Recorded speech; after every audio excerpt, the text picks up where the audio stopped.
राजधानी गैरसैंण को लेकर मतलब क्या पॉइंट ऑफ व्यू है आपका, कैसे देखते हैं आप? नहीं होना चाहिए गैरसैंण। देखिए, जो नॉर्थ ईस्ट के स्टेट हैं उनकी राजधानी तो अपने पहाड़ों में है।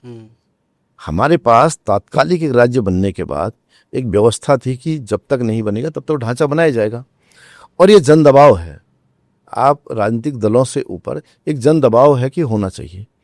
और सैद्धांतिक रूप से जब कौशिक समिति आई थी, उन्होंने उसको पूरा उसके अनुकूल पाया था कि राजधानी बन सकती है। उनके पहाड़ों की जो जियोलॉजिकल एक रिपोर्ट है उस पर भी अध्ययन किया गया था। उसके बाद एक दीक्षित आयोग आए थे, उन्होंने थोड़ा सा उनका निगेटिव था, व्यक्तिगत हो जाते थे। गैरसैंण में भी लोगों से उनकी झड़पें होती थी।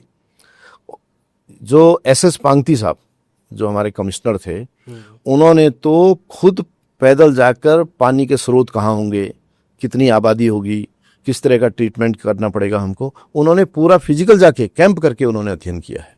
तो मुझे लगता है कि जो वहाँ का ढांचा है, कई बार लोग कहते हैं कि पानी कैसे आएगा, इतनी एक राजधानी आएगी।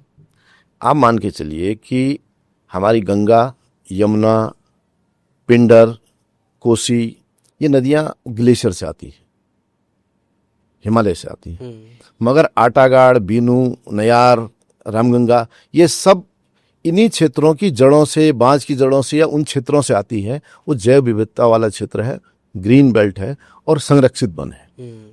और आज भी देखिए, उन जो कहीं हिमालय से नहीं आ रही हैं तब भी उनमें बाढ़ की स्थिति है। और दूसरा, पिंडर हमारे पास में सदा नीरा व्यवस्था है, पंपिंग योजनाएं हैं, जो उत्तराखंड में कई जगह कई दूर दूर तक पानी जा रहा है। तो राजधानी की पानी की ज़रूरत को पूरा करने के लिए या आने वाले समय की ज़रूरतों को पूरा करने के लिए गैरसैंण क्षेत्र एक सर्वोत्तम राजधानी का होगा। और हमारे उसका नज़रिया ये नहीं कि कहाँ से आदमी काम करता है। आज तो वर्क फ्रॉम होम कर रहे हैं लोग।